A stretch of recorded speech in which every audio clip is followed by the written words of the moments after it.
The barbecue's origins are clouded in a bit of a smoky haze, but it's believed that native Caribbeans were the first to cook this way. Of course, back then, they didn't have charcoal grills. They roasted their meat over a smoky pit. Today, people still love a good cookout, but now we have better equipment. Basic charcoal grills begin with big steel discs. Rollers coat each one with soapy lubricant. Then they're fed into a press that shapes each one into a big bowl.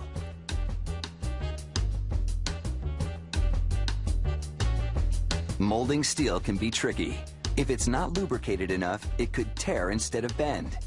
So workers need to make sure each disc gets a generous application of the soapy solution before it goes into the press.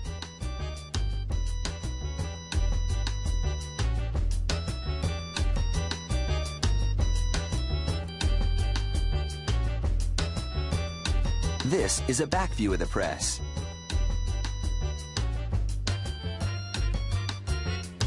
With each powerful thrust, the ram delivers 500 tons of pressure. A similar type of press makes the barbecue's lids.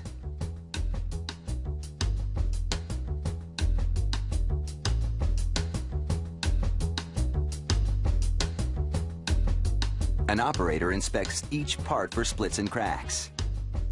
Then, it's over to a press that trims the rim.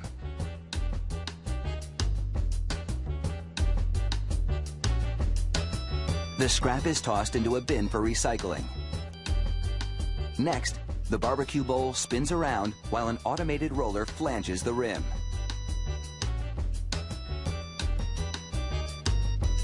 After that, holes are punched into the bowl for ventilation.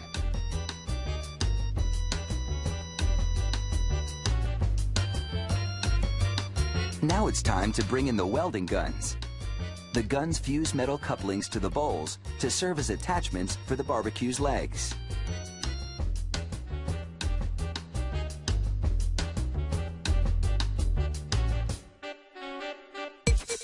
Here, handles are loaded into an assembly machine. Below, a turntable swings the barbecue bowls into position, then the handles are welded to each side.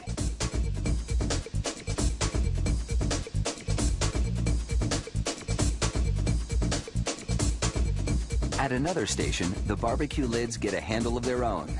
No chef can check the progress of a burger without this essential part.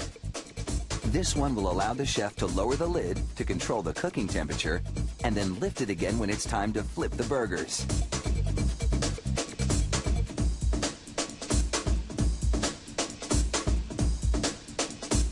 The barbecue parts now travel on an overhead rail to the wash station. They're hosed down with soapy water, then rinsed clean.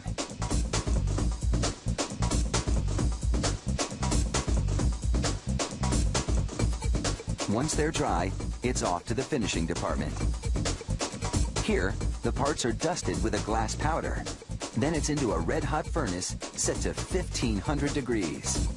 The furnace bakes the glass dust into an enamel finish that protects the barbecue from rust and stains, so they'll last for years.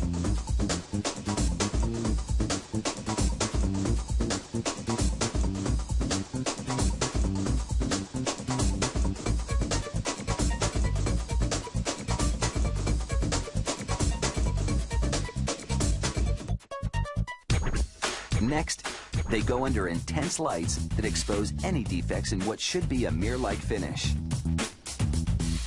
An inspector examines each part inside and out.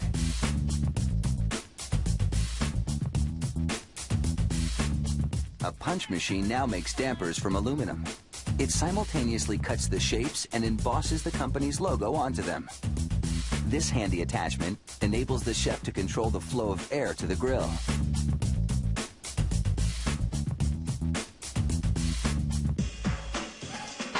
Nylon grips go onto the handle. And the damper is installed over the lid's ventilation holes.